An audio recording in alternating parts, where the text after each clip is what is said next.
고맙습니다. 이제 마지막 거의 왔습니다. 금주하고 다음번에 이제 마지막, 다음번에는 한국 헌법과 관련해서 좀 설명을 드리려고 합니다. 지금까지 공부했던 것을 종합 정리하는 편에서 이제 한국 헌법을 바라보는 건데, 오늘은 이제 상권 분립 왜 실패했나, 이 주제 가지고 말씀을 드리겠습니다. 아마 이 주제를 아마 이게 거의 얘기가 되지 않는 분야입니다. 새로운 얘기들이죠. 그렇죠? 상권 분립이 실패했다. 누가 이런 얘기 씁니까? 굉장히 좀 깊은 성찰이 필요한데, 상권 분립은 실패를 했습니다. 상권 분립은 실패를 했죠. 왜 상권 분립을 실패했습니다. 그 증거가 뭐냐? 그걸 간략하게 설명을 드리고, 왜 실패했느냐? 실패한 근본 이유가 뭐냐 하는 겁니다.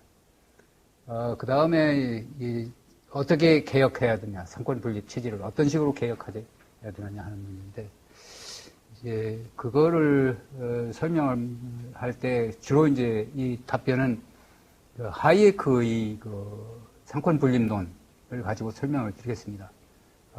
현재 우리 현대 사회가 가지고 있는 상권 분립은 실패했는데 그 실패를 치유하기 위해서는 어떻게 해야 되느냐 하는 문제에 대해서 심각하게 생각했던 분이 하이에크입니다. 하이에크 여러분들 잘 알 겁니다. 하이에크만 하면. 그리고 이제 하이에크의 컨셉트하고 몽테스큐에 있죠. 몽테스큐와 비교를 할 겁니다. 아마 몽테스큐를 오늘 이 시간에서 설명하는 것 그만큼 자세하게 설명하는 데는 또 없을 겁니다. 정치 철학자들, 한국의 정치 철학자들이나 그 밖에 사회 철학자들 하는 사람들은 몽테스큐에 그냥 짚어나가고 그냥 상권 분립으로 들어가는데 상권 분립이 어떻게 형성되느냐 하는 그 문제, 하이에크하고 비교를 할 겁니다. 그 다음에 이제 마지막으로는, 그 현대 사회의 상권 분립을 치유하기 위해서는 근본적으로 뭐가 있냐, 법의 지배 원칙이라고 하는 것, 법치주의라고 하는 데서부터 상권 분립을 도출하지 않으면 그동안에 실패했던 근본 이유가 실패했던 근본 이유가 법의 지배 또는 법치라고 하는 그 개념을 상권 분립에 통합시키지 못하고 그냥 입법사와 행정으로 분리시키는 데 초점을 맞췄기 때문에 실패했다는 그 얘기를 할 겁니다. 상권 분립은 여러분들 잘 알 겁니다. 이건 상세히 설명하지 않아도 민주국가의 기본 원칙이죠. 민주주의국가. 상권 분립이 민주주의죠. 민주주의입니다. 민주주의. 국가 권력 구조를 얘기를 해주는 거거든요. 국가 권력 구조입니다. 상권 분립이 국가 권력 구조. 이게 입법사와 행정으로 같은 국가 권력을 나눈다는 얘기입니다. separation, 여러분들 몽테스큐의 책을 보면, 권력 분립이라는 말을 안 씁니다. 권력을 나눈다라는 쓰죠. distribution이라는 말을 쓰지, separation 말을 하나도 안 씁니다. distribution입니다. 권력이 있으면 권력을 나눈다라는 얘기지, 권력을 분리시키는다, 이런 뜻은 아닙니다.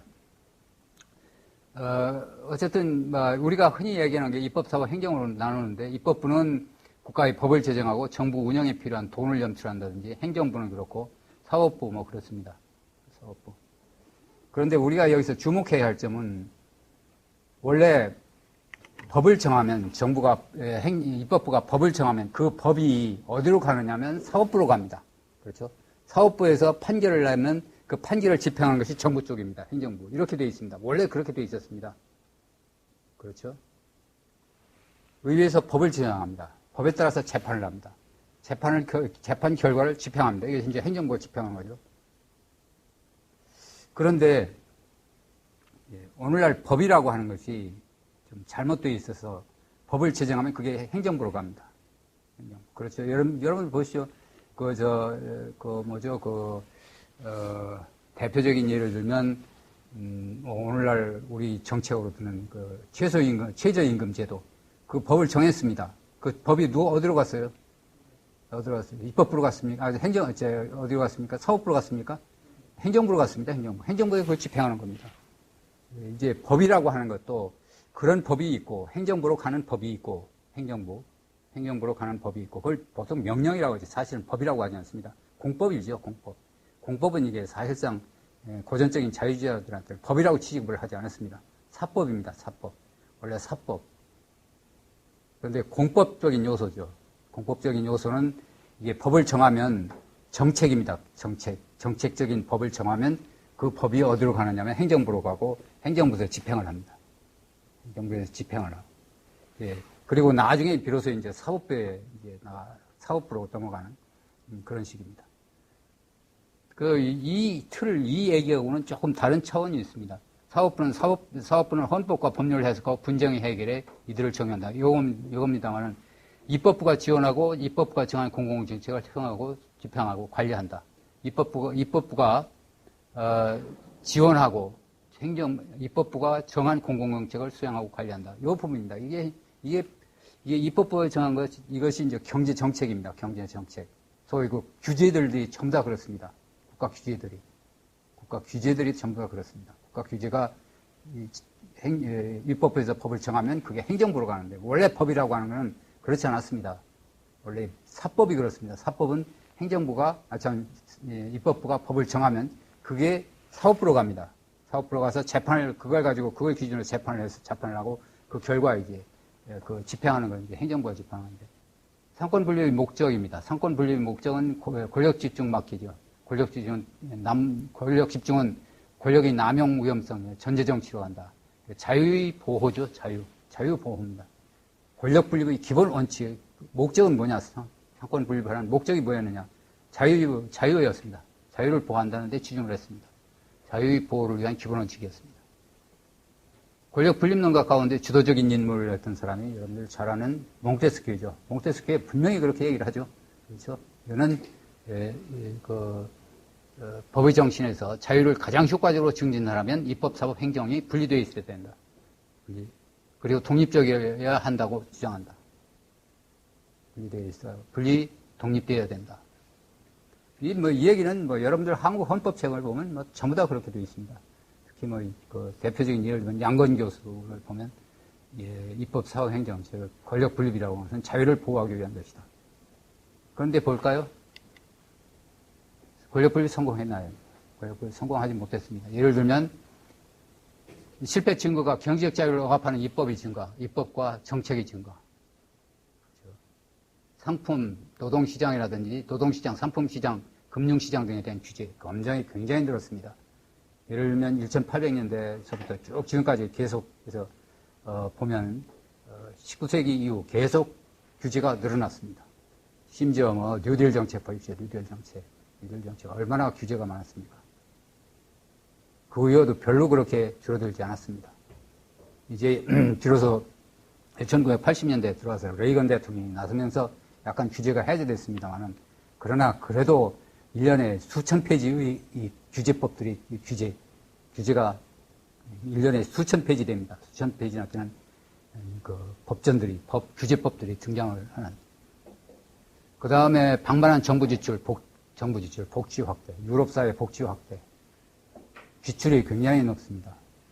1900년대 초만 해도 GDP 대비 한 10% 내지 10% 정도였습니다. 정부 지출이.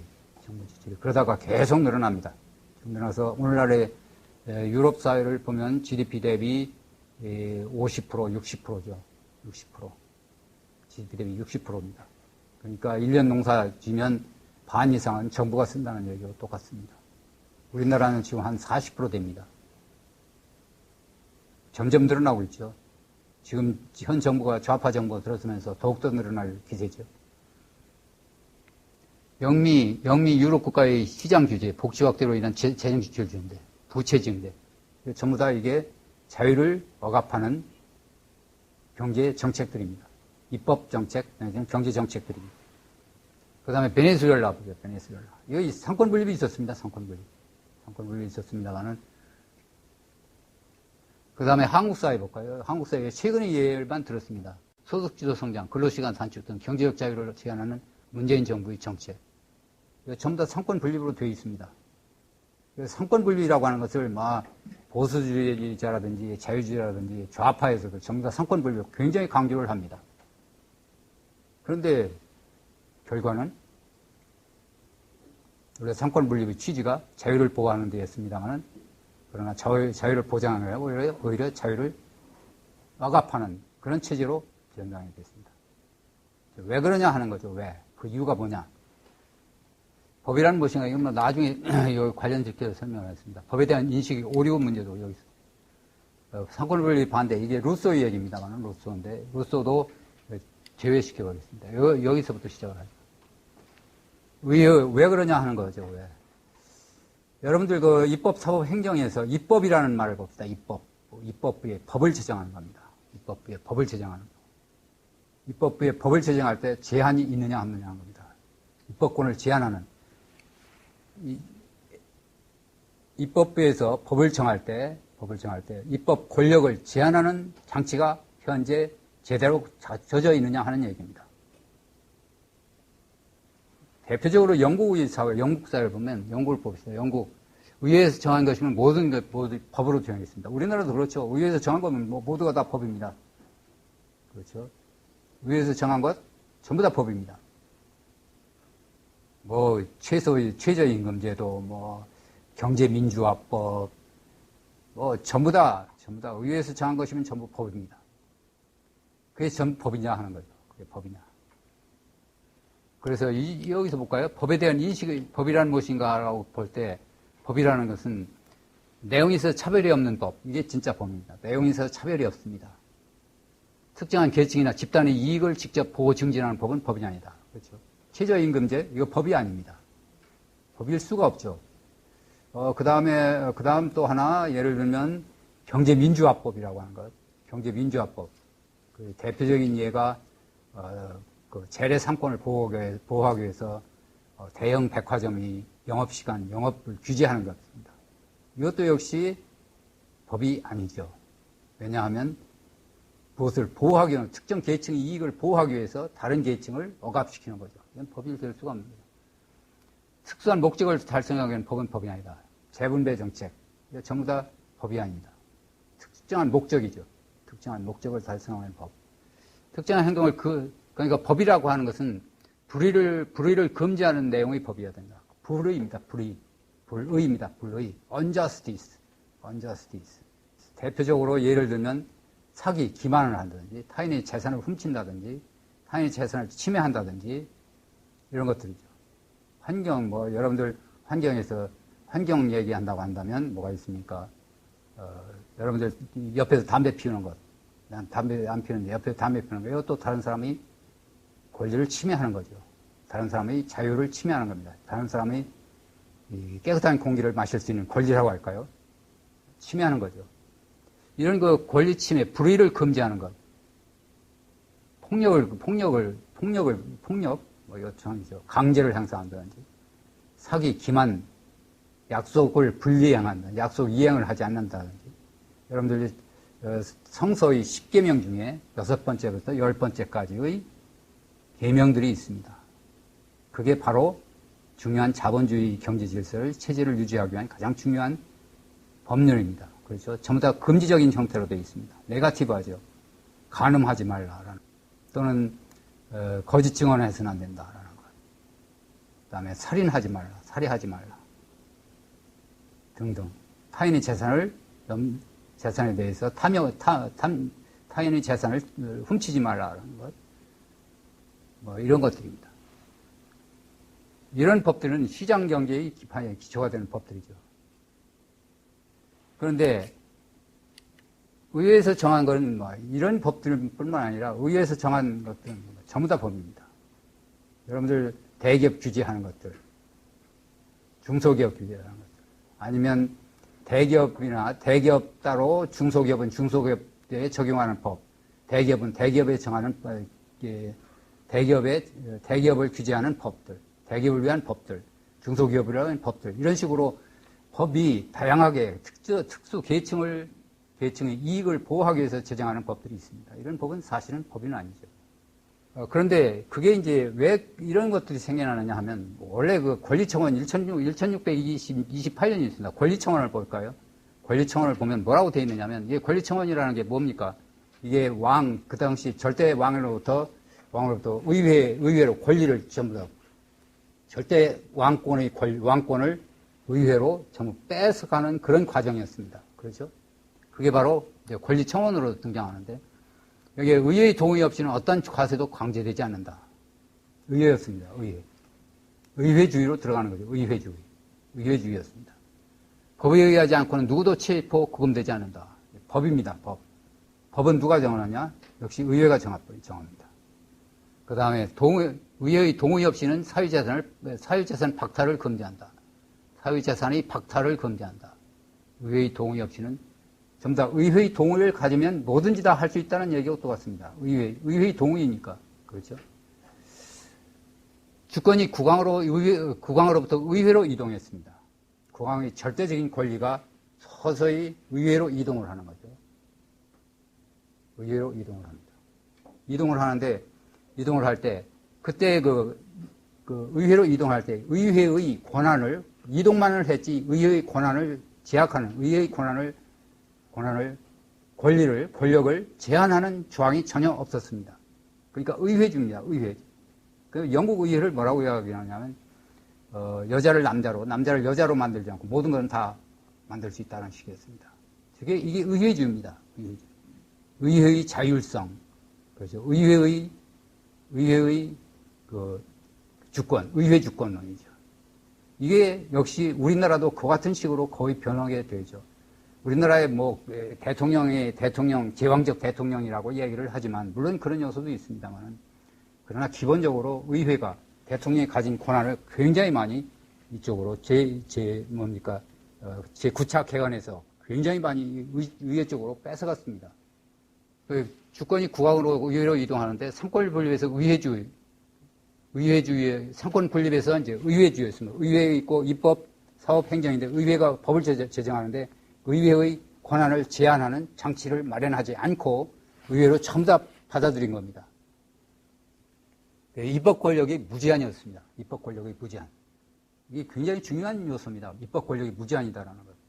여러분, 제가 한국경제신문에 칼럼 쓸 때 주로 많이 사용을 했던 용어인데, 한국경제 다산 칼럼입니다. 다산 칼럼. 매달 한 번씩 쓰는 칼럼, 제 고정 칼럼입니다만, 여기서 항상 얘기를 했습니다. 입법 권력이라고. 입법 권력을 제한하지 않으면 안 된다라는 것. 무제한이거든요, 이거. 현재 우리 사회. 입법 권력. 모든 거 다 다수결, 입법의 법률, 의회의 다수의 지지만 받으면 모든 것 법이 되는 그런 정식입니다. 그 다음에 이게 이제 현대 사회고, 또 하나 이제 의회의 권력 집중이 생겨났습니다. 권력 집중.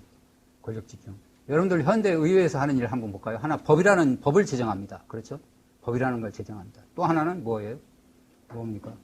예산 결정합니다. 예산입니다. 예산 인사 통제하는 것. 그 다음에 건강 안전 규제, 전염병 확산 등 모든 규제들을 만듭니다.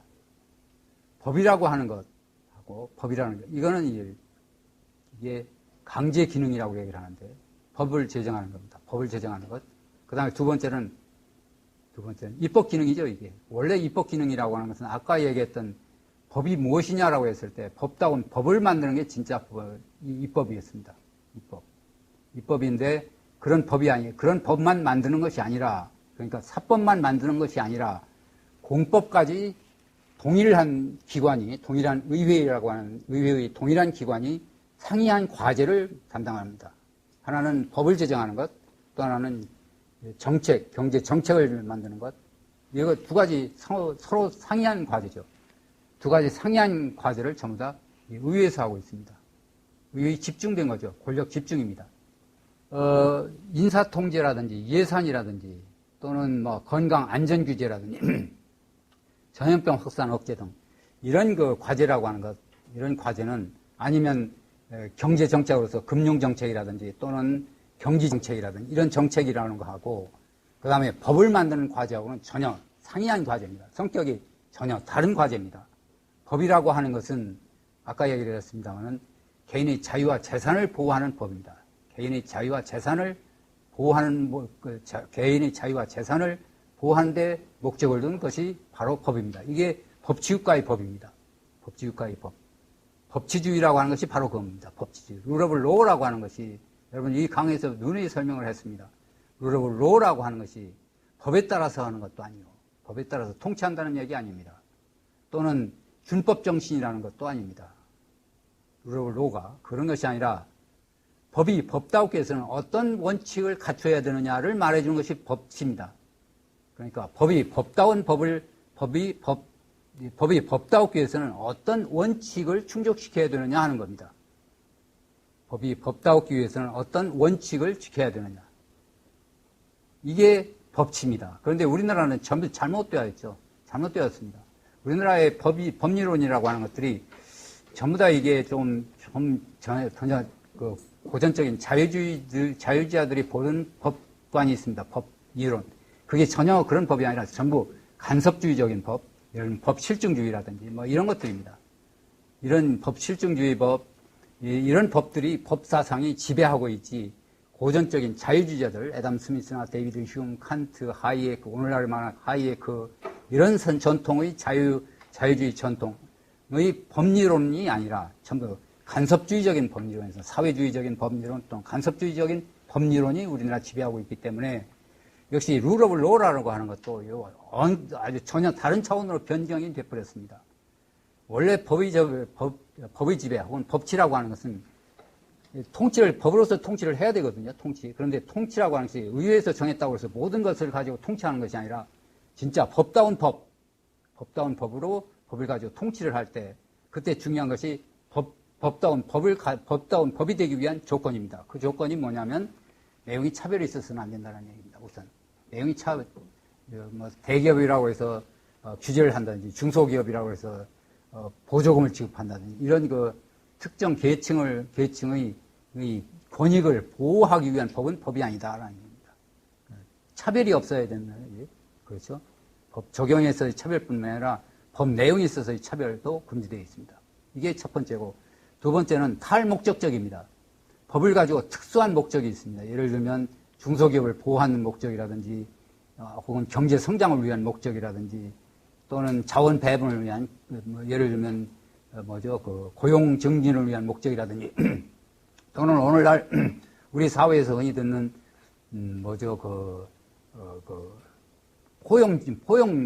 고용국가, 고용정책, 고용국가라는 정책들 전부 다 이게 차별적인 정책들이죠. 이게 법다운 법들이 아닙니다. 법다운 법이 아니다. 이런 룰 오브 로에 해당되는 것이 아니에요. 룰 오브 로라는 것은 탈목적적이다. 특수한 목적이 없습니다. 그냥 뭐냐면 특수한 목적을 갖지 않고 오로지 특정한 행동을 금지시켜내었습니다. 금지적인 성격. 금지적인 성격이다. 특정한 행동을 금지합니다. 금지하는 거죠. 아까 얘기했던 사기, 기만, 폭력, 사기, 기만, 폭력, 타인의 재산에 손해를 끼친다든지 하는 그런 행동을 금지시킵니다. 금지, 특정, 뭐뭐를 해서는 안 된다라는 형식으로 되어 있죠. 이와 같이 탈목적적이고 금지적인 성격, 그 다음에 차별이 없어야 된다는 것. 대표적으로 이와 같이 듭니다. 그 밖에 복잡한 내용이 있습니다만은. 이런 법을 갖췄을 때 이게 진짜 법이다라는 얘기죠. 그런데 이런 법 이외에도 이제 전부 다 목적을 가지고 있는 것들이죠. 위에서 정한 법들 대부분 보면 전부 다 특수한 목적을 달성한 것, 특수한 계층의 권익을 보호하는 것, 특수한 계층의 권익을 차별하는 것, 역차별하는 것, 이런 법들로 다 구성이 되는데 이런 법들은 법이 아니다. 두 가지, 그런데 서로 이제 상이하죠. 완전히 상이한 법입니다. 네거티브한 법, 법다운 법하고 룰 오브 로에 해당하는 법하고 그다음에 그렇지 않은 법입니다. 그렇지 않은 법을 동시에 동일한 의회에서 정하게 되어 있습니다. 그러니까 의회가 포퓰리즘적인 방향으로 흐를 수밖에 없는 거죠. 포퓰리즘이라고 하는 게 결국은 룰 오브 로에 해당되지 않는 룰 오브 로를 위반하는 정책들이 포퓰리즘 정책이죠. 포퓰리즘 정책이라는 게 다른 거 아닙니다. 이게 룰 오브 로, 법치를 위반하는 정책이 바로 포퓰리즘이다라는 얘기입니다. 의회가 권력이 집중되어 있다. 두 가지 권력입니다. 완전히 서로 다른 권력인데 두 가지 권력을 동시에 동일한 의회에 갖다 줬습니다. 이게 이제 하이에크의 진단이었습니다. 하이에크가 서로 상이한 과제를 동일한 의회에 집중시켜놨다, 갖다 줬다. 그래서 의회의 집중입니다. 권력 집중입니다. 의회의 권력 집중. 그 다음에 또 하나는 여기서는 설명을 안 했습니다만은 여러분들 권력 분립이라고 했을 때 그건 뭐를 하냐면 체크 앤드 밸런스라고 얘기합니다. 서로 견제와 균형이라고 얘기를 하죠. 견제와 균형을 이루면 이게 이제 자유를 보호해주는 그런 정책이 국가 활동이 자유를 보호해주는 그런 국가 정책이 이루어진다라는 얘기입니다. 그런데 체크 앤드 밸런스라고 하는 게 달성하기가 불가능하게 되어 있습니다. 달성하기가 어떤 한쪽이 틀림없이 어느 한 곳에 힘이 세입니다. 예를 들면 국왕과 과거에 이제 국왕과 의회 또는 현재로 말하면 대통령과 의회와의 관계입니다. 이게 균형을 유지할 수가 없습니다. 어느 한쪽이 힘이 세지기 마련이거든요. 설사 균형이 이루어졌다고 하더라도 결국은 그 양측의 균형 속에서 형성된 그 입법이라고 하는 것이 꼭 자유를 보장하는 그런 법, 룰 오브 로에 해당하는 법이 등장되리라는 보장도 없습니다. 설사 균형과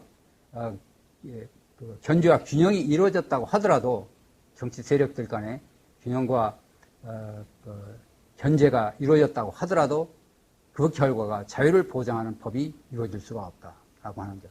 그 다음에 두 권력이 균형을 이룬다고 하는 건 거의 불가능합니다. 거의 불가능하죠. 균형이라는 게 뭐 밸런스 되어 있는데 저울 때처럼 평형을 유지한다는 얘기인데 밸런스. 이게 균형이죠, 균형이죠. 서로 상이한 세력의 힘이 동일하게 되는 그런 겁니다. 그런데 이게 이루어진다는 건 거의 불가능하다. 여러분들 물리학자였습니다. 물리학자. 전에 그 노벨 물리학상을 받은 그 스웨덴의 물리학상입니다. 프리고진이라고 하는 사람이 있습니다. 프리고진이라는 사람이 바로 이제 권력 분립 이런 얘기를 합니다. 권력 분립이라는 건 이건 권력 분립에서 견제와 균형이라고 하는 것은 이건 불가능하다. 그러니까 균형 자체가 불가능한 거거든요. 사회생활에서. 원래 프리고진이라고 하는 사람이 이 균형으로부터 물리적인 현상이라든지 사회적인 모든 현상이라고 하는 것은 균형에서 멀리 떨어져 있다는 얘기입니다. 균형에서 far from equilibrium이라는 말을 씁니다. 균형에서 멀리 떨어져. 균형이 아니다라는 얘기입니다. 여러분 시장도 그렇습니다. 시장 균형 없습니다. 균형이라는 게 뭡니까? 우리가 흔히 경제학에서 말하면 균형이라는 게 수요곡선하고 공급곡선하고 서로 일치하는 점이죠. 그렇죠? 그게 균형으로 봅니다. 그렇죠? 근데 그런 균형 없습니다. 시장은 과정일 뿐이지. 과정이지 균형은 없습니다. 균형이라는 게 정태적인 상태거든요. 서로 힘이 또 꼭 맞춰진 상태입니다. 서로 일치되는 상태. 서로 다른 상이한 세력이 일치되는, 힘이 일치되는 그런 과정입니다. 그런데 그런 상황은 거의 불가능하죠. 이 시장은 균형이 아니라 과정입니다. 프로세스지 이퀄리브리엄이 아니다. 프로세스입니다. 그러니까 우리가 그 시장의 열십자를 그려서 균형 가격을 얘기를 할 때 이거는 시장은 인간을 어떤 균형 상태로 끌고 간다는 뜻입니다만 시장은 우리를 어디로 끌고 갈지 모릅니다. 시장은 우리를 어디로 끌고 갈지 그건 모릅니다. 그러니까 균형이라고 하는 얘기는 폐쇄된 클로스드 시스템이나 맞습니다. 오픈 시스템에서는 균형이라는 게 있을 수 없습니다. 역시 힘의 관계, 국가라고 하는 힘의 관계도 입법, 사법, 행정이라는 세 개의 권력이라는 이 세 개의 관계도 이게 서로 균형을 이룬다고 하는 건 불가능하다. 이건 과정 속입니다. 프로세스죠, 프로세스. 그래서 하이에크는 두 가지 권력이 지금 모든 권력이 의회에 집중되어 있다. 의회로 서로 상이한 권력을 서로 상이한 두 가지 기능이 의회에 집중되어 있다. 그래서 문제는 하이에크의 해법은 양원제입니다. 양원제. 이 양원제를 좀 설명을 해볼까요? 의회를 두 개로 나눴습니다. 의회를 두 개. 하나는 입법의회라는 게 있습니다. 법만을 정합니다. 법을 제정하는 법입니다. 법이라는 게 여기서 말하는 법은, 하이에크가 말하는 법은 일반적인 법이 아닙니다.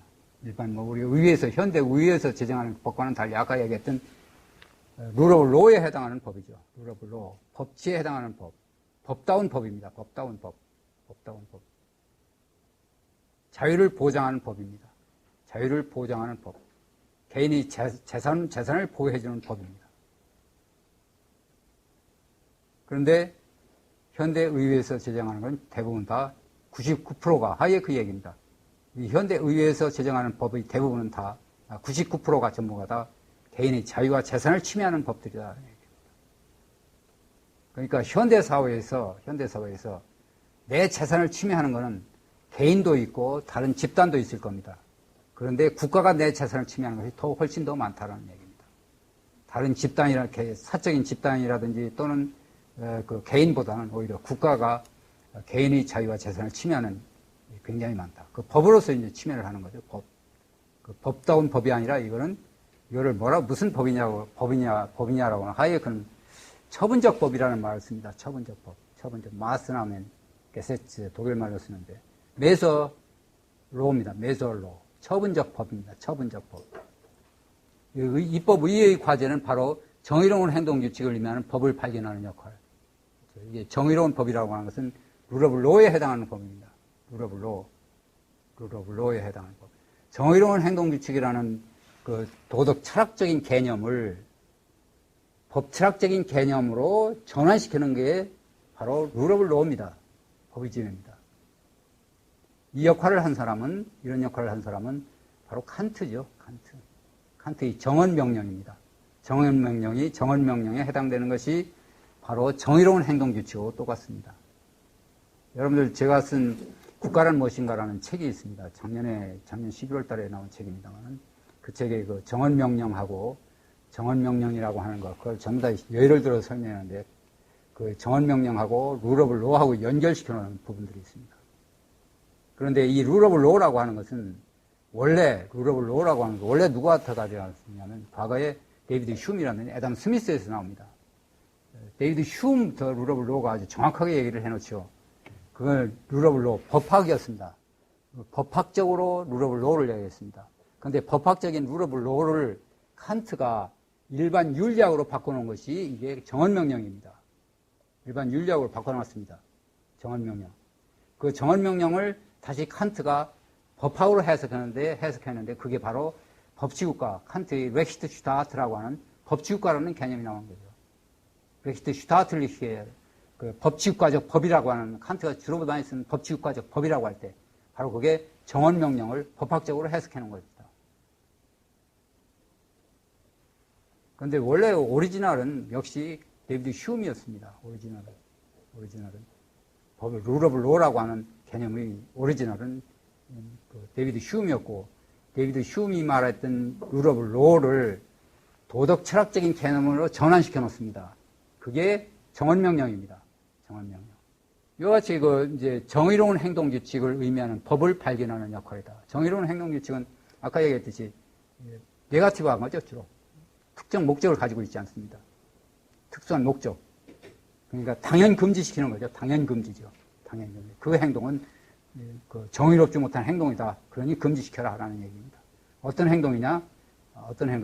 우리가 흔히 들 수 있는 것들, 거짓말을 해서는 안 된다라는 것. 또는 뭐 약속을 어겨서는 안 된다라는 것. 남의 재산을 훔쳐서는 안 된다는 것. 소위 그 성서의 제 6번째에서 10번째의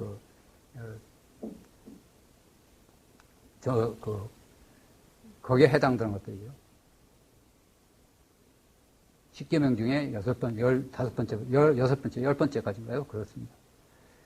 이와 같이 그런 법들, 그런 성격의 법들이 바로 정의로운 행동규칙이고, 정의로운 행동규칙. 그런데 입법회의에서는 바로 이와 같은 법만을 정하라는 얘기입니다. 이와 같은 법. 법을 찾아내는 거죠. 파인딩 하는 겁니다. 법을 만들어내는, 크리에이션 하는 것이 아니라, 법을 만드는 것이 아니라, 메이킹 하는 것이 아니라, 이런 찾아내는 겁니다. 실제 사람들이 지키는 행동들 중에서 찾아내는 겁니다. 그러니까 이게 뭐하고 똑같으냐면 커먼로 시스템하고 똑같습니다. 커먼로죠. 커먼로 법관들이라는 게 법을 찾아내는 역할을 합니다. 법을 만들지는 않습니다. 사람들. 법을 만드는 게 아니라 법을 찾아냅니다. 그 다음에 입법부, 오늘날 입법부, 그러니까 하이에크 말하는 입법의회하고 현행 입법부의 입법하고는 전혀 차이가 있죠. 현행 입법부에 있어서는 입법부를 보십시오. 현행 입법부, 국회를 보면 정당, 이익단체, 관료든 뭐 그런 출신들이 전부 다 쌓여 있습니다. 법을 만들 때도 이익단체들이 아니면 관료들의 영향, 정치가들의 영향, 아니면 지역 주민들의 영향, 이런 영향에 의해서 법을 제정하고 있는데 이 입법부에서는 하이에크 말하는 입법부에서는 그런 거 다 그런 영향부터 완전히 독립적인 사람으로 구성되어 있습니다. 독립적인 사람. 그러니까 과거에 이익단체의 행동을 정당 활동을 했다든지 이익단체의 장 노릇을 했다든지 관료 출신이라든지 하면 과거에 정치가 했다든지 이런 사람들은 입법의회의 의원이 될 수가 없습니다. 순수하게 이제 주로 이제 이 하이에크가 선호했던 사람은 법관들이었던 것 같아요. 법관들,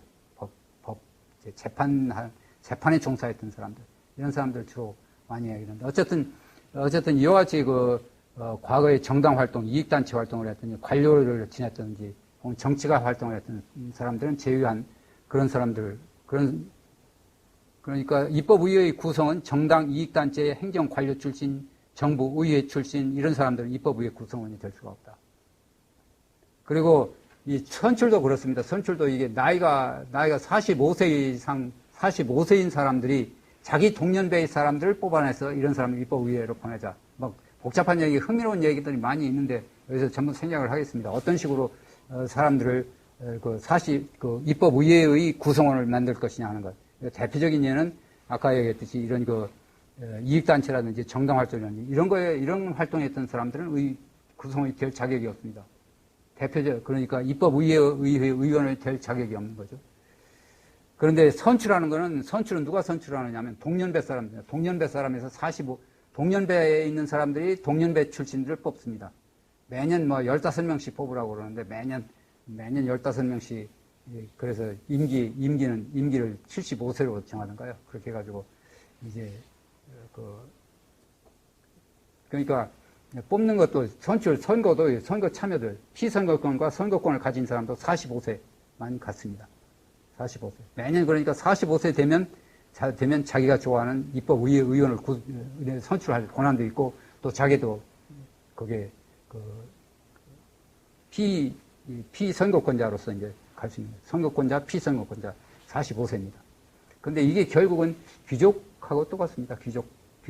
자연적 귀족이죠. 옛날에는 귀족이 만들어진 귀족이었습니다만, 이건 사람들 사이에서 동년배들 중에서 제일, 저 친구는 참, 그래도 그래도 아주 회한 친구야, 뭐 하는 식으로 해서 동년배들끼리 좀 모범이 되는 사람들 뽑는 거 있죠. 그렇죠. 이게 이제 자연적 귀족이라고 하는 내추럴이라는 자연적 귀족으로 만들었습니다. 이게 흔히 있습니다. 어느 사회든지 자연적 귀족이 있어야 그래도 이게 그 그룹이 제대로 완성됩니다. 그 그룹이 그냥 분열되어 있어가지고 서로 다 잘났다고 생각을 하면 그 그룹이 운영이 안 되죠. 어떤 사회든지 그렇습니다. 그 사회는 자연적 귀족이 있어야 된다는 거예요. 원로라는 게 바로 그런 뜻입니다. 그런데 우리나라는 원로라는 게 다 타락되어 있습니다. 그렇죠. 원로라는 게 전부 다 이제 정치적으로 스포일드 되어 있고 모든 게 다 스포일드 되어 있는데, 원래 사회가 안정적으로 되기 위해서는 내추럴 노블이라고 그럴까요? 자연적인 귀족이 꼭 필요합니다. 저절로 형성된 거죠. 인위적으로 만들어 놓은 게 아닙니다. 저절로 형성된. 이게 필요하다는 얘기죠. 그래서 이제 45세 동년배 출신 중에서 제대로 사람 됨됨이가 됐다는 얘기죠. 학식하고, 회화하고, 판단도 회화하고, 등등 여러 가지 참여를 해서 입법의회를 구성합니다. 그 다음에 정부의회가 있습니다. 이게 하원으로 볼 수 있습니다. 하원. 이게 상원이고, 우리가 흔히 말하는 이건 상원일 것이고, 입법의회는 상원이고, 하원입니다. 정부의회입니다. 정부의회는 아까 얘기했던 경제 정책인데 어떤 정책을 추진하느냐면, 앞에서 얘기한 입법의회에서 제정한 법의 테두리 내에서 그 법에 저촉되지 않는 범위 내에서 경제정책을 추진하는 겁니다. 대표적인 예를 들면 뭐가 있느냐면, 예를 들면 조세에 있습니다. 조세는 개인의 재산권을 침해하는 거기 때문에 입법의회에서 정합니다. 세법은. 그리고 세법을 하이에크는 플랫 텍스입니다. 단일 세율 제도입니다.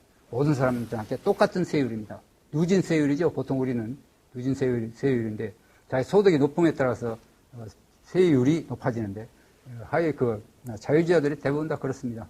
플랫 텍스죠. 단일 세율을 원하죠. 이제 조세는 입법의회에서 정합니다. 단일 세율인데, 그 다음에 정부의회가 할 일은 세율에 따라서 세금이 들어옵니다. 세금 받는 거, 세금 받는 게 정부 역할이죠. 그 다음에 정부에서 쓸 돈, 정부가 쓸 돈입니다. 쓸 돈 어디에 쓸 것이냐를 결정하는 게 이게 의회입니다. 정부의회입니다. 정부의회. 정부의회는 오늘날 우리가 가지고 있는 의회하고 똑같습니다. 오늘날 우리가 가지고 있는 의회하고 똑같이 취급을 한다. 그러니까 정부의회는 세율에 따른 조세 수입을 행정부가, 그렇죠. 행정부가 어떻게, 어디에 사용할까를 결정한다. 이게 이제 의회입니다. 그러니까 이 활동이라고 하는 것, 행정부가 어디에 어떻게 사용할 것인가, 이거를 결정하는 것, 이것도 역시 이건 조세를 통해서 사용하기 때문에 사용하고, 그 다음에 또 하나 여기서도 그렇습니다. 여기서 하이에크가 항상 조심하는 것이 어디에 어떻게 사용할 것인가, 이걸 전부 다 개인 차별적인 것으로 사용해서는 안 된다고 얘기를 하죠. 보편적으로 이익이 되는 방향으로 써라. 이익이 되는 방향. 예를 들면, 인프라죠. 인프라스트럭처, 사회 간접 자본에 투자를 한다든지, 항만이라든지, 도로 항만이라든지, 아니면 극빈층입니다. 극빈층을 도와줘라. 극빈층을 이런 돈에서 도와줘라. 빈곤대치죠. 구빈 정책, 그걸 결정하는 것. 또는 여기서 이제 이 돈을 가지고 각 입법, 사법, 행정부에 이제 돈을 분배를 해야 됩니다. 분배. 이것도 역시 행정부가 하는 역할이죠. 그 정부 의회의 구성은 이제 현대사회의 의회 구성과 선거가 동일하다. 그렇죠. 이게 이제 정당도 여기서 생겨나고, 그 다음에 정당 간의 경쟁도 여기서 이제 정부 의회를 중심으로 해서, 의회를 중심으로 해서 형성이 되는 거죠. 이것이 양원제의 선택이다. 여기서 국가 권력이라고 하는 게, 여기서 정부 의회가 할 역할은 오늘날 우리 사회, 현대 사회가 가지고 있는 역할과는 전혀 다른 차원의 역할입니다. 굉장히 적죠. 최저임금제, 이건 할 수가 없습니다. 왜냐하면 입법의회에서 이런 걸 하지 못하게 되어 있거든요. 입법의회에서 정할 때는 입법의회에서 정한 법하고 충돌하거든요. 입법의회에서는 뭡니까? 제너럴한, 아까 얘기했던 법을 만드는 것입니다. 차별 없는 법, 그렇죠? 탈목적적인, 금지적인 형태의 법을 만드는데, 현대사회의 법은 그와 충돌하는 법들을 굉장히 만들었습니다. 마찬가지로 정부의회에서도 그런 법을 만들 수는 없습니다. 자, 이제 하이에크, 몽테스키의 권력 분리 비교하겠습니다. 하이에크는 1899년에 1992년 세상을 떠났죠. 나이 굉장히 많이, 몽테스키는 1689년, 1775년입니다. 250년 사이에 이었습니다. 그렇죠. 몽테스키의 유명한 권력 분립론을 얘기를 할 때하고 하이에크가 얘기할 때하고 한 250년 간격이 있습니다. 굉장히 큰 간격입니다. 그동안 이 몽테스키의 권력 분립론 영향을 굉장히 많이 미쳤죠. 현대 사회에 영향을 미쳤죠. 그리고 또 현대 사회의 변화에 따라서 권력 분립도 많이 변동이 됐습니다. 현대 사회에서. 여러 가지로 형태로 변동이 되어 있습니다. 그래서 이제 하여튼, 이 하이에크의 것을 가지고 250년 거를 비교하면, 뭔가 새로운 것, 우리가 나아갈 방향이 있지 않겠느냐. 한국 사회가 나아갈 방향, 아니면 서구 사회가 보다 나은 권력 분립의 세계로 갈 것이냐 하는, 그걸 한번 맞춰보는데, 권력 분립을 개선하는 데 도움이 될 것이라는 생각 때문에 한번 두 개를 비교를 해봅니다. 자, 몽테스키에 봅시다. 여기서는 간략하게 소개를 했습니다. 여기서는. 굉장히 복잡한데요. 내가 쓴 책, 국가는 무엇인가라는 것, 거기에 제4장이 있습니다. 제4부에 쓴 몽테스키의 헌법 경제학이라 헌법론을 쓴 게 있습니다. 몽테스키에 관한 것. 거기에서 이제 한 얘기를 했는데, 여기서 볼까요? 자, 입법, 사법, 행정으로 나눠져 있습니다. 잘 한번 보세요. 자, 입법부는 국민의회라는 게 있고, 국민의회 있습니다. 국민의회. 입법, 사법, 행정으로 되어 있죠. 사회 세력이 있습니다.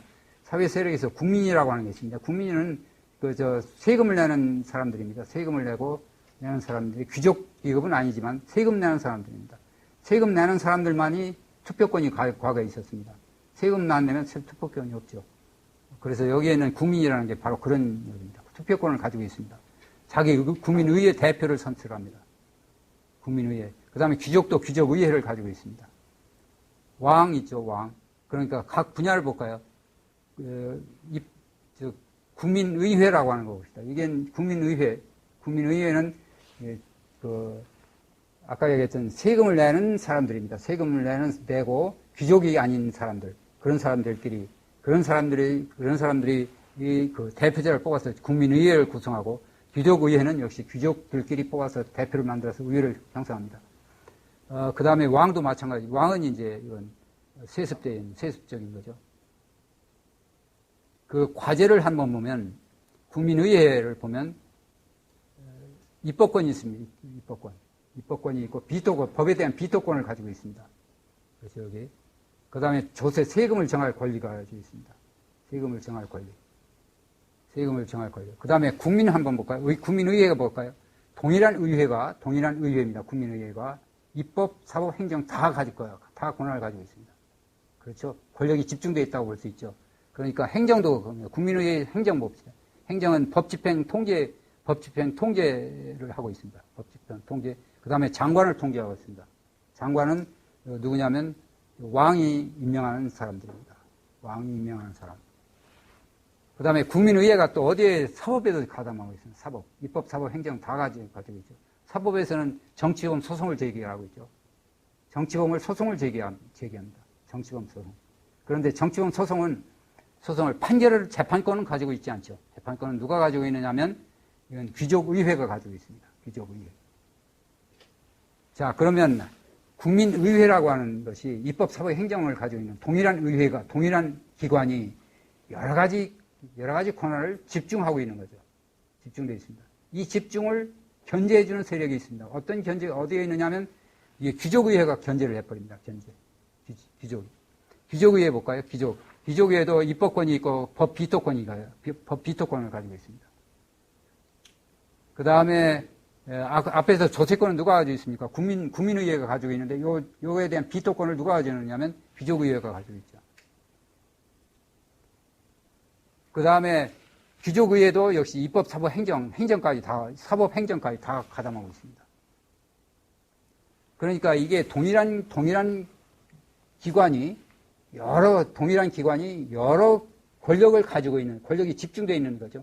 이 권력 집중을 견제하는 세력으로서 그 귀족의회를 만들었습니다. 귀족의회도 역시 마찬가지로 여러 가지 권력 집중이 되어 있습니다만은 국민의회하고 귀족의회하고 서로 견제를 하고 있는 거죠. 서로 견제를 하고 있습니다. 그렇죠?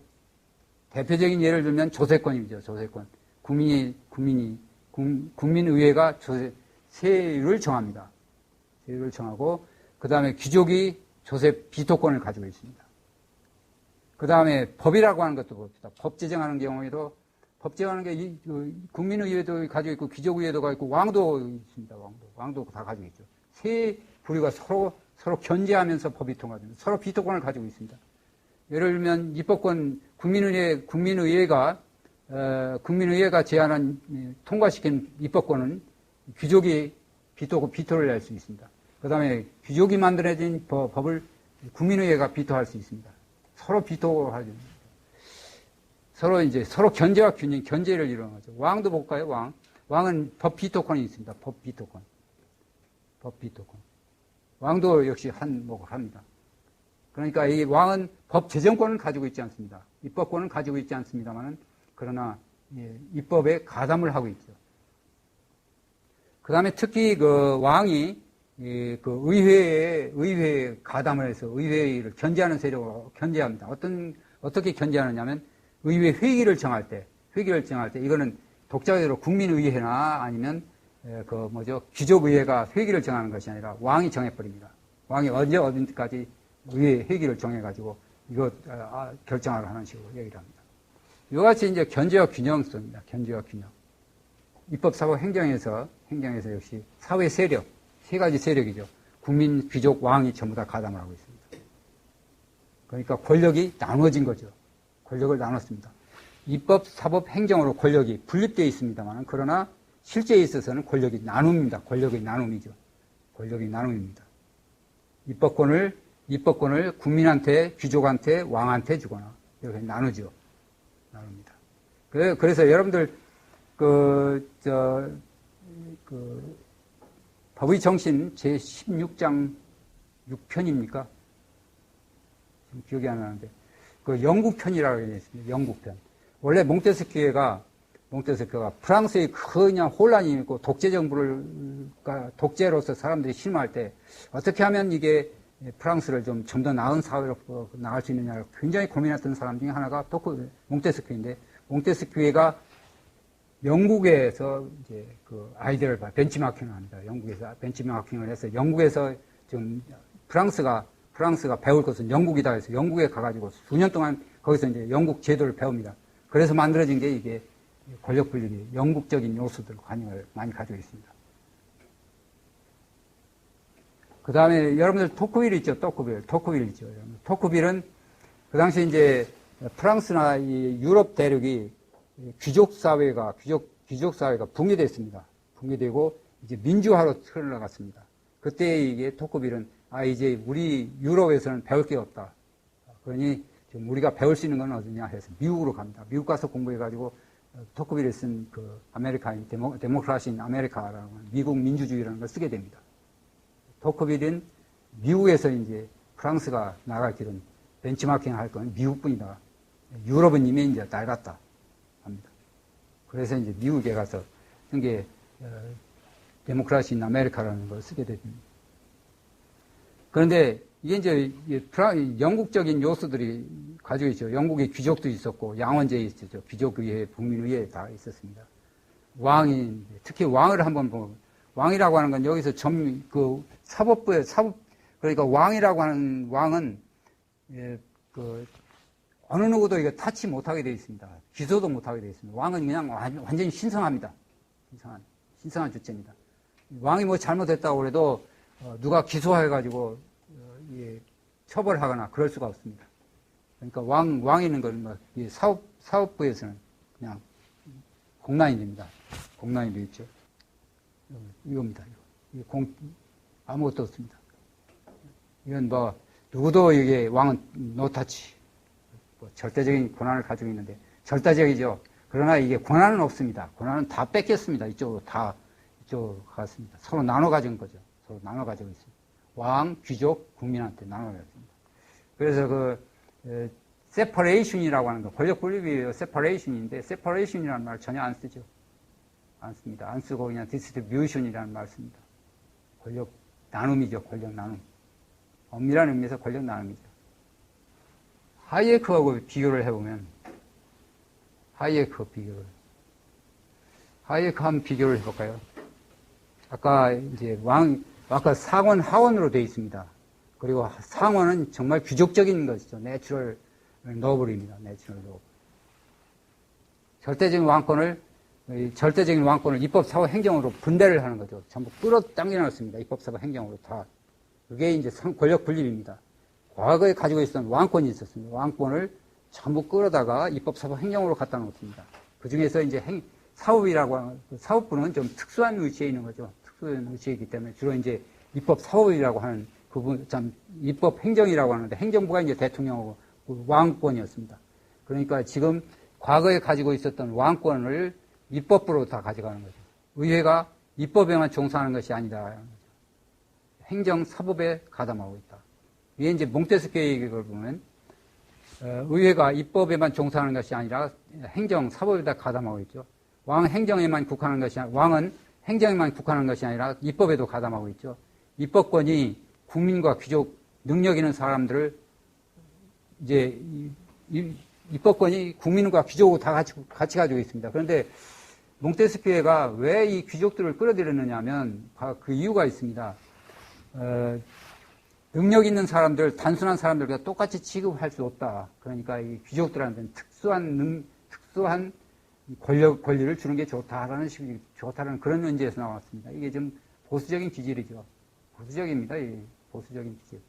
토크빌이 몽테스키의 보수적이라는 비판을 많이 받습니다. 왜냐하면 인간 서열을 정해놓거든요. 보수주의 특징이 그렇습니다. 서열을 정해놓고 잘난 사람, 못난 사람 서열을 정해놨습니다. 서열을 정해놓고 그 상위의 서열에 특권을 부여하는 게 이게 바로 이게 보수주의 아주 특징이죠. 귀족의 세습적 특권을 유지하고 옹호하려 했던 귀족이라는 게 특수한 능력 있는 사람들을 취급을 했던 것 같아요. 능력 있는 사람들, 단순한 사람들과 똑같이 취급할 수 없다는 이유에서 귀족의 세습적 특권을 유지하고 옹호를 한 것. 나중에 비판을 많이 받는데 어쨌든 그렇습니다. 그 다음에 대의제의 필요성입니다. 대의제. 왜 대의제가 필요하냐? 의회 있죠. 의회 대의제죠. 그렇죠. 몽테스키의 대의제였죠. 국민의회가 있고 그 다음에 귀족의회가 있었습니다. 왜 그러냐 하면 대의제의 필요성은 엄격한 윤리적 이유가 아니라 왜 대의제이냐? 대의민주주의라는 얘기를 하죠. 그런데 이게 사실은 이게 오늘날도 그렇습니다. 오늘날도 대의민주주의라는 게 이게 윤리적인 의미는 결코 아닙니다. 이게 편의입니다. 편의. 편리함이죠. 편리함 뿐입니다. 에피션시 문제지 이게 무슨 윤리적인 문제예요. 그래서 우리나라 직접민주주의를 떠드는데 이게 그걸 이제 보수주의자들이죠. 한국에 보수주의자들 굉장히 많이 비판을 합니다. 직접민주주의. 대의민주주의가 이게 전통이고 이게 원조인데 왜 이게 직접민주주의를 하려고 하느냐 하는 얘기 비판을 합니다. 그런데 사실은 대의제의 필요성이라는 대의제냐 직접민주주의냐 이런 거는 이거는 편의 문제입니다. 편의 문제죠. 편의 문제이지 윤리적인 문제는 결코 아니다. 예를 들면 여러분들 이것도 전에 설명을 했습니다. 꽁스탕트라고 하는 사람이 자유를 두 가지로 분류를 하죠. 고대 자유하고 현대 자유를 분류를 하는데 프랑스 사람이죠. 그렇죠. 꽁스탕트가 이 강의에서 설명을 했습니다. 꽁스탕이라고 하는 사람. C-O-N-S-T-A-N-T 꽁스탕이라고 하는 사람. 이 강의에서 충분히 설명했는데 꽁스탕이라고 하는 사람이 프랑스에서 프랑스 1800년대 사람입니다. 1830년대 사람인데요. 프랑스에서 자꾸 민주주의를 떠들고 나옵니다. 민주주의, 직접민주주의, 아니면 대의민주주의, 이런 식으로 떠들고 나옵니다. 그런데 민주주의, 이 사람이 얘기가 그거죠. 자유라는 걸 두 가지로 구분하는데, 하나는 고대 자유주의, 하나는 현대 자유라는데, 고대 자유는 민주주의였고, 그렇죠? 우리 문제는 우리끼리 집단적으로 결정한다는 얘기입니다. 우리 문제는 집단적으로 우리끼리 한다. 현대 자유주의는, 현대적인 자유는, 이거는, 상업의 자유, 또는 직업의 자유라든지, 이와 같이 개인적 자유를 말했습니다. 개인의 자유.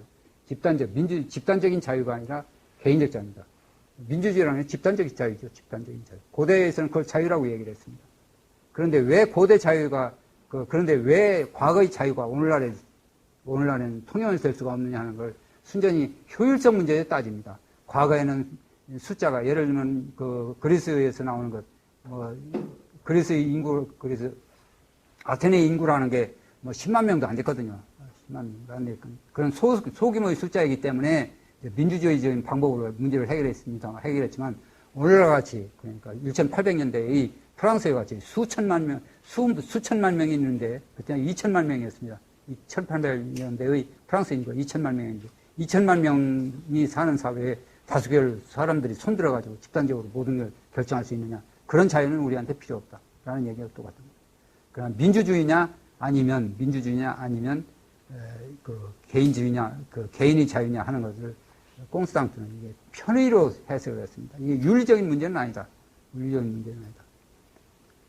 이제 자유라는 측면에서 보는데 그와 똑같이 마찬가지로 대의제라고 하는 것도 이게 대의제의 필요성은 엄격한 윤리적인 이유가 아니라 단순히 편의성 문제다. 제임스 뷰캐넌도 오늘날 현대의 자유주의자, 제임스 뷰캐넌, 버지니아의 교수였다가 이제 얼마 전에 세상을 떠났습니다. 노벨 경제학상도 받고 그랬습니다. 제임스 뷰캐넌, 우리나라도 많이 알려져 있죠. 제임스 뷰캐넌도 그렇습니다. 뷰캐넌도 민주주의라고 하는 것이 대규모 수입니다. 대규모 수에서는 참 민주주의라는 게 굉장히 어렵다는 것입니다. 하이에크 특히 그렇죠. 하이에크도 이게 직접민주주의라는 게 이게 바람직하냐, 현대사회에서 바람직하냐 이거죠. 도대체 민주주의 그 자체 문제였습니다. 민주주의가 이게 소규모 사회에서는 민주주의가 필요한 거지, 민주주의가 가능했지, 거대 사회에서는 이게 힘들다. 특히 또 거대 사회에서는 직접 민주주의라는 게 더욱더 불가능하고, 이제 간접 민주주의, 대의제 민주주의밖에 될 수가 없다. 이제 몽테스키로 들어와서 분배적 성격의 권력 분립입니다. 분배적 성격의 권력 분립. 입법, 사회법, 행정은 부분적으로만 분리되어 있을 뿐 사회 세력들에게 세 가지 권력을 나눠주는 권력 분립입니다. 이게 칸트하고 조금 다르죠. 칸트는 엄격한 분리입니다. 엄격했습니다. 엄격했습니다. 입법권, 행정권, 재판권 엄격한 권력 분립이죠. 이건 뭐 누구한테도 다 줄 수 없습니다. 이건 딱 그 권력 입법권을 가진 사람은 입법권만 행사하지 그 집행권이라든지 재판권이 전혀 가리죠. 입법자 노릇하는 정부는 입법자 노릇을 하는 정부는 독재다. 이런 식으로 표현하죠. 엄격했습니다. 그 다음에 입법자가 동시에 집행자가 되는 것, 입법자가 동시에 집행자가 될 수 없는 이유. 그렇죠. 이거는 지가 지킬 법을 지가 만드는 거하고 똑같습니다. 지가 지킬 법을 지가 스스로 만든다는 것. 이건 거의 있을 수 없다는 얘기죠. 그렇죠. 그런데 원래 정부라는 건 법 아래에 있어야 되기 때문에 법을 제정하는 것은 법을 제정하는 것은 정부와는, 행정부와는 독립적인 어떤 실체. 이게 바로 입법부에서 정해야 된다. 그렇게 되어 있습니다. 몽테스키에는 의회의 권력 집중이 있는데, 이런 권력 집중을 막기 위해서 동일한 권력을 사회의 각 세력에게 분배했다. 그렇죠. 입법권과 행정권을 국민의회, 귀족의회에서 각각 나눠갔습니다. 이렇게 나눠가면서 제대로 법이 결정될지는 참 의문이죠. 비교를 하면 그렇습니다. 하이에크와 몽테스키 권력 비교를 하면 이제 혼합적이죠. 혼합적 헌법, 혼합적이다. 혼합헌법이라고 얘기를 하는데, 혼합헌법. 왜냐면 하이에크는 양원제죠. 양원제 구성에서 완전히 서로 다른 차원에서 양원제를 다룹니다. 그 구성에 있어서 전혀 다르죠. 이거 혼합체제 그렇죠. 혼합체제. 몽테스키 국민의회와 귀족의회로 나왔습니다. 이것도 혼합헌법이죠. 혼합헌법.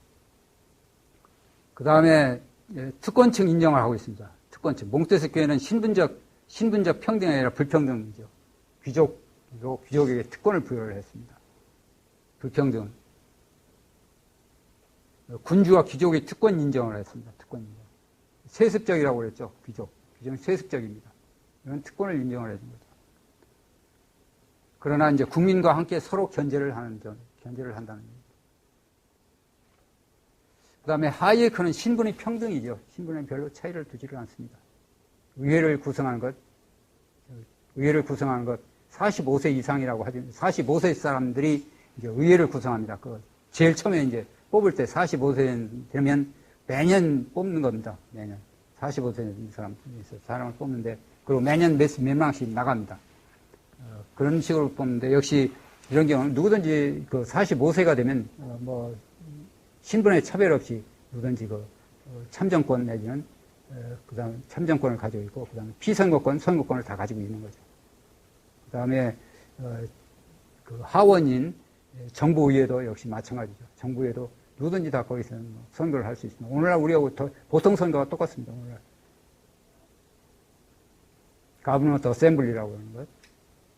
가버넌먼트 어셈블리. 법 개념에서 조금 다릅니다. 법 개념에서 정의로운 행동규칙이죠. 하이에크의 경우는. 법 개념이.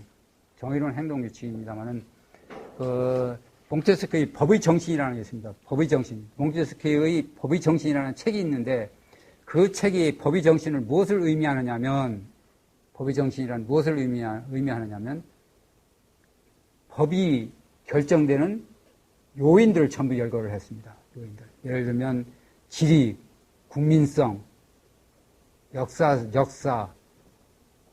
국민성, 역사. 그 다음에 국민들이 선호하는 것들. 이런 국민들이 특수한 사정을 고려해서 법을 제정하는 겁니다. 이제 하이에크는 전혀 다르죠. 하이에크의 경우에는 불특정 다수입니다. 불특정 다수의 사례에 적용할 수 있는 것. 그런 특수한 사실들은 법에서 전부 제외를 시켜버립니다.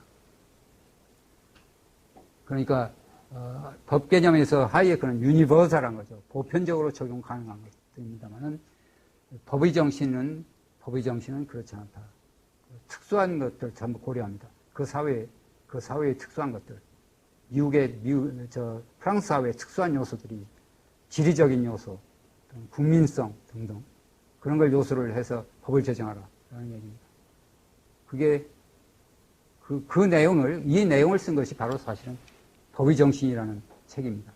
법의 정신이 뭐다 하는 게 뚜렷하게 이런 게 법의 정신이라는 것이 아니라 법을 결정하는데 법이 형성되는데 영향을 미치는 제반 요소들, 사회적인, 인적인 또는 역사적인 또는 지리적인 요인들, 이런 요인들을 전부 다 법의 정신이라고 봤습니다.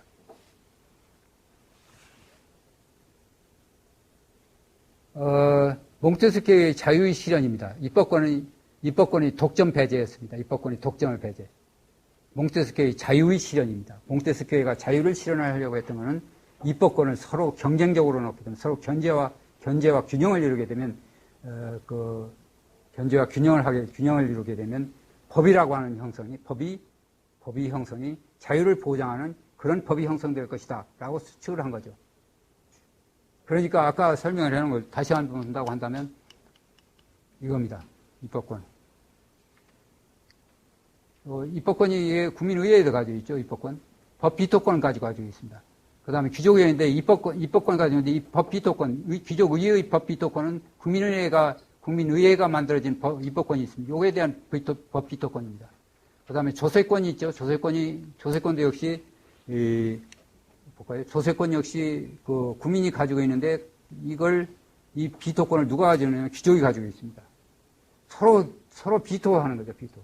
우리나라 우리가 의회에서 법을 정하면 누가 비토권을 가지고 있냐면 대통령이 비토권을 가지고 있는 것과 같은 맥락입니다. 물론 여기서 대통령이 가질 비토권이 이거 있습니다. 왕이 법 비토권을 가지고 있습니다. 그러니까 이게 법을 함부로 만들 수 없다는 얘기죠.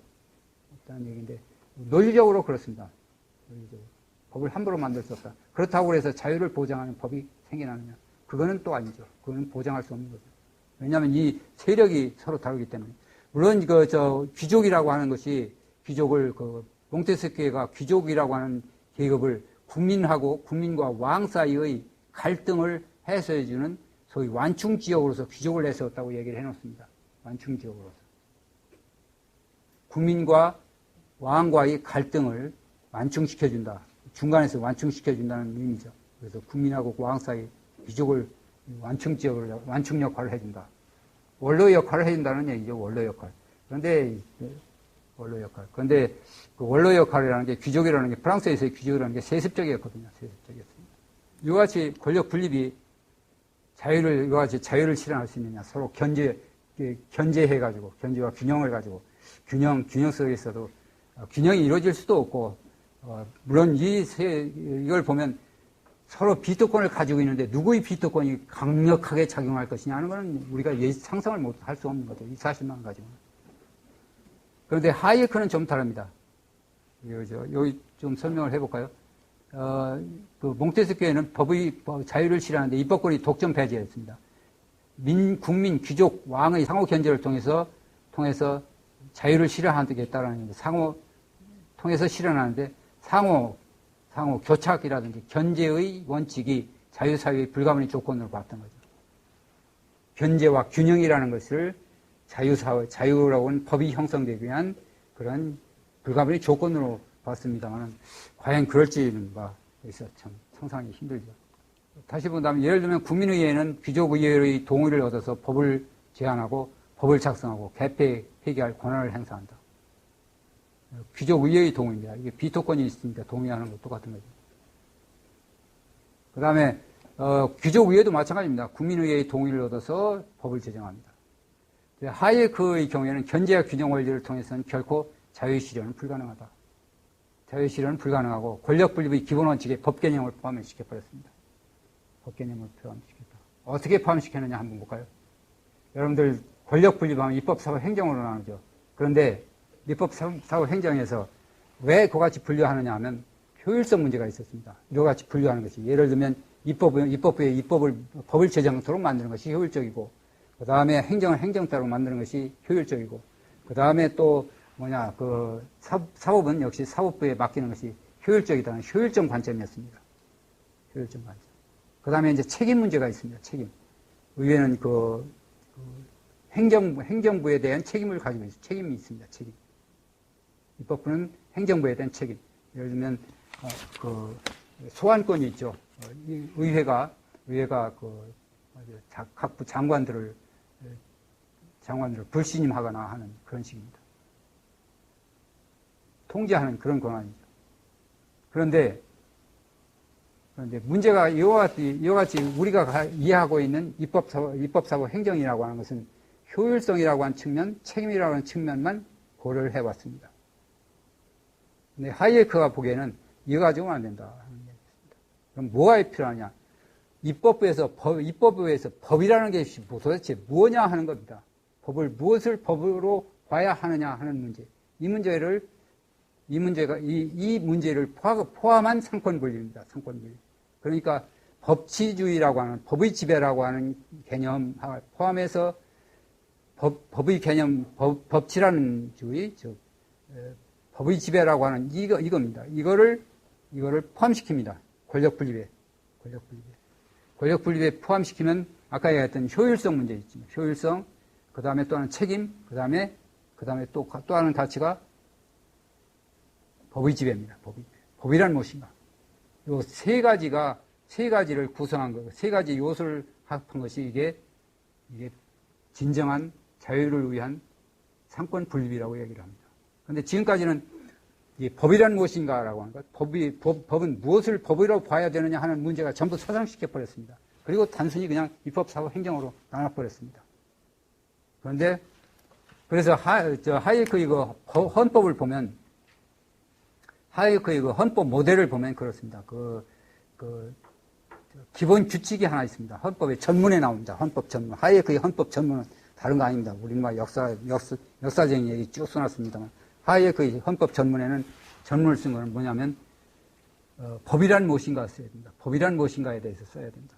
헌법 전문에는 어떤 것을 법으로 봐야 되느냐 하는 그걸 써놔야 된다. 법을 무엇으로 봐야 되느냐, 무엇을 법으로 봐야 되느냐 하는 그거를 헌법 전문에 기록을 해야 된다. 그런 얘기를 하죠. 우리나라 헌법 그렇습니다. 우리나라 헌법의 법이라고 하는 게, 우리나라 법이라는 게 무엇인지 정확히 알 수가 없습니다. 우리나라 법. 위에서 정한 법은 다 법입니다. 그리고 역시 헌법이라고 하는 내용을 보면 위에서 정한 건 모든 것이 법이 되도록 헌법 내용이 그렇게 불확실합니다. 예를 들면 공공복리에 적합해야 된다. 질서 유지에 적합해야 된다. 등등 여러 가지 조건들을 붙이고 있습니다만은, 또는 경제민주화, 경제성장, 사회정의, 등등 여러 가지를 얘기를 하고 있는 전부 다 불투명한 개념들. 그 위에서 정하면 모든 게 다 법으로 될 수밖에 없습니다.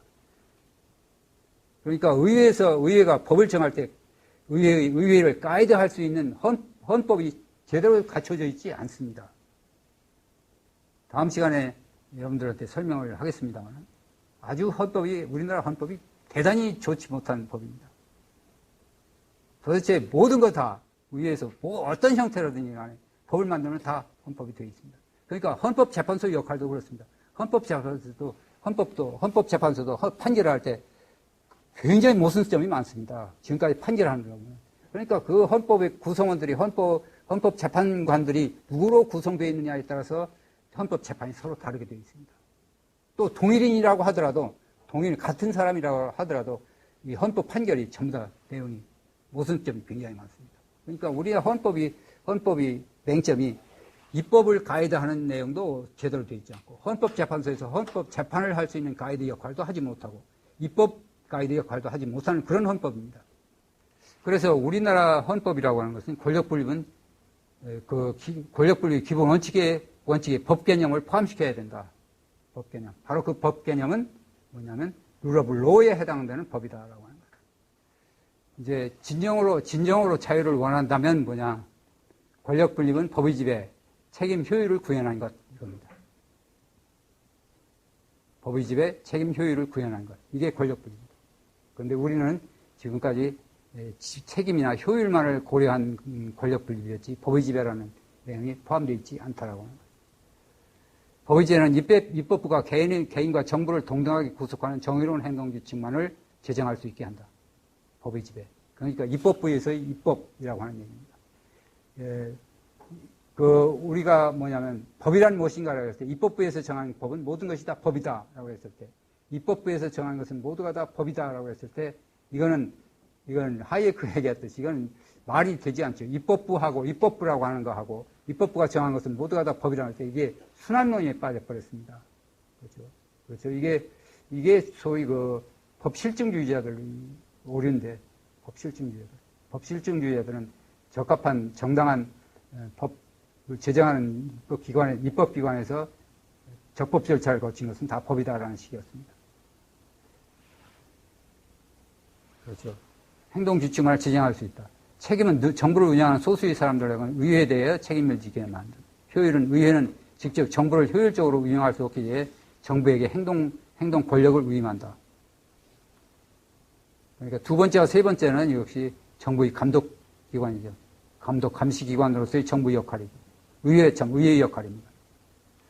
그래서 우리나라 현대 사회에, 우리 사회뿐만 아니라 현대 사회의 아주 가장 큰 맹점이 뭐냐면 의회의 권력 분립에서의 문제, 즉, 의회의 권력을 제한하지 못했다라고 하는 것. 그 점이요.